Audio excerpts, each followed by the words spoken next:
Bonjour, en conjugaison, aujourd'hui je vous parle du plus que parfait. Un temps, les CM2 en ont déjà entendu parler peut-être, et les CM1 c'est nouveau pour vous. Vous l'utilisez très souvent ce temps, sans forcément vous en rendre compte. Alors, ce qu'il faut bien comprendre dans cette leçon sur le plus que parfait, c'est l'ordre des choses. C'est ça qui est important, parce que dans chaque phrase que l'on va voir là, on va voir plusieurs exemples de phrases, il va y avoir deux actions. On utilise le plus que parfait dans ce cas-là, quand il y a deux actions et quand il y en a une qui se passe avant une autre. Et les deux actions se passent dans le passé. Donc là, on a quelqu'un qui nous raconte quelque chose qui lui est arrivé. Donc il nous dit deux choses qu'il a faites. Je suis sorti. Donc ça, c'est une des choses qu'il a faites. J'avais fini mes devoirs. J'avais fini, c'est au plus que parfait. On sait que j'avais fini mes devoirs. Ça s'est passé avant qu'il sorte. D'abord, il a fini ses devoirs, et ensuite, il est sorti. Alors, tu vois que l'ordre de la phrase, il pourrait être l'inverse. J'avais fini mes devoirs, donc je suis sorti. Donc l'ordre de la phrase, il ne va pas trop t'aider pour savoir laquelle des deux actions s'est passée en premier. Il faut vraiment réfléchir à ce qui se passe dans l'histoire. Je suis sorti, car, bah oui, avant, il fallait qu'il finisse ses devoirs. Donc, dans les phrases que l'on va voir ici, et ça c'est important pour tout le monde, il faut essayer de repérer laquelle des deux actions s'est passée avant l'autre. Alors la deuxième phrase, donc c'est encore quelqu'un qui nous raconte, il avait plu toute la nuit et nous marchions dans la boue. Alors, qu'est-ce qui s'est passé en premier? Est-ce que d'abord il a plu et ensuite ils ont marché, ou d'abord ils ont marché puis après il a plu?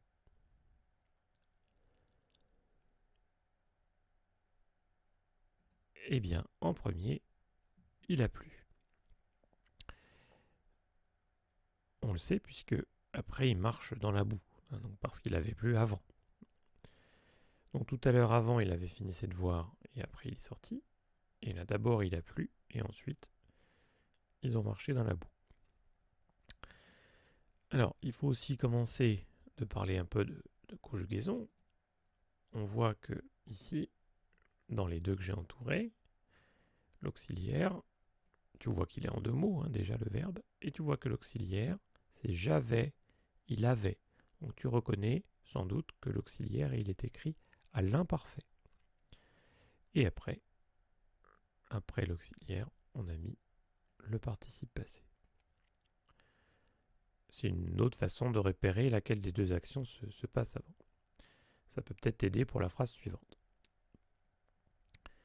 Le soleil tapait fort, mais heureusement, elle avait prévu sa crème solaire. Donc laquelle des deux actions se passe avant l'autre? Est-ce que d'abord le soleil a tapé fort, ou est-ce qu'avant elle avait prévu sa crème solaire?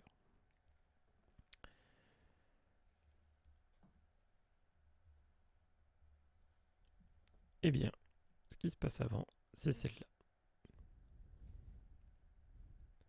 Donc là, par exemple, il est 11h du matin, et à 8h du matin, au moment de partir, elle avait prévu sa crème solaire. Donc cette action-là, par exemple, se passe à 8h du matin et celle-là à 11h. Donc c'est celle-là qui se passe avant. On peut aussi s'aider de la construction, puisque ici, on a un auxiliaire à l'imparfait et un participe passé. Voilà, donc ça, les CM1, il faut que vous soyez capable de faire ça déjà. Repérer dans une phrase où il y a deux actions qui sont déjà passées, laquelle des deux s'est passée en premier. Donc soit déjà en réfléchissant à ces deux actions, les mettre dans l'ordre, laquelle s'est passée à 8h du matin, l'autre à 11h, ou aussi en regardant comment est fabriqué le verbe. Alors, ce plus que parfait, je vous rappelle que c'est ce qu'on voit aujourd'hui, ça s'appelle le plus que parfait. On pourrait lui donner deux surnoms. Le passé du passé, Ah oui, dans le passé, le soleil a tapé fort, mais encore avant, elle avait prévu sa crème solaire. On pourrait dire aussi le plus que passé. D'ailleurs, en latin, le temps, le parfait, il existe. Et le plus que parfait aussi, et c'est justement celui qui se passe avant le parfait. Le parfait pour nous, ce serait le passé simple maintenant. Alors, on va représenter ça sur une droite. Donc là, ce sont les choses les plus anciennes. Ici, le futur. Et ici, donc, le présent. Donc au présent, on imagine quelqu'un en train de nous raconter ce qu'il a fait la veille, voilà, qu'il a fait avant. Donc il va y avoir une action passée. Alors, tu connais déjà 3 temps du passé, c'est déjà pas mal. Il y a le passé composé, le passé simple ou l'imparfait. Donc par exemple, on peut dire que le personnage, il a mangé. Il mangeait ou il mangea. Ça peut être ces 3-là. Et avant d'avoir mangé, qu'est-ce qu'il a dû faire avant? Il avait préparé des pâtes. C'est logique. Il ne va pas préparer des pâtes après manger. D'abord, il prépare les pâtes et ensuite il peut les manger. Donc ce temps-là, tu vois, qui se passe avant le passé, parce que le passé, il est là, et encore avant le passé, donc plutôt dans le passé, et bien, il s'appelle donc, le plus que parfait.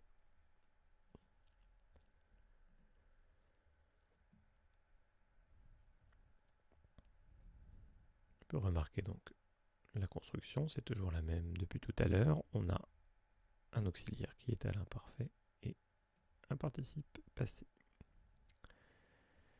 Voilà, les CM1, c'est largement assez pour vous, c'est même beaucoup. Donc si vous n'avez pas tout compris, c'est pas grave. J'ai bien dit les CM1, surtout ce qui est important, c'est de comprendre la logique de la phrase quand il y a 2 actions.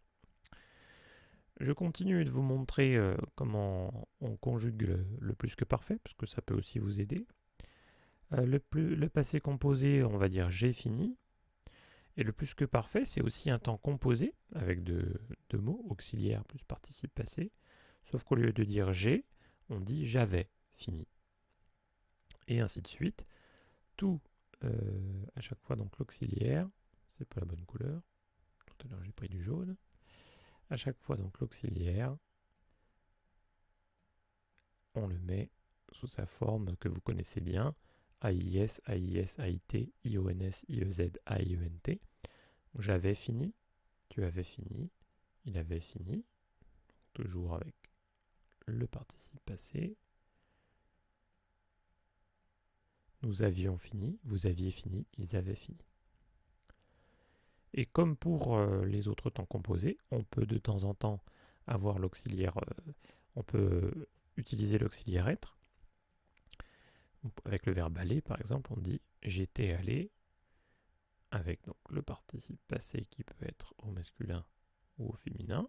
Je vous en parle pas beaucoup pour aujourd'hui, mais ce qui peut vous rassurer déjà, c'est que les règles du participe passé, elles sont les mêmes que pour le passé composé. Elles sont toujours aussi difficiles, mais au moins ce sont les mêmes, quel que soit le temps composé. Donc au féminin, on va dire j'étais allé avec un E. Donc j'étais, tu étais, il était, a été, nous étions, vous étiez, ils étaient. Tout cela suivi du participe passé.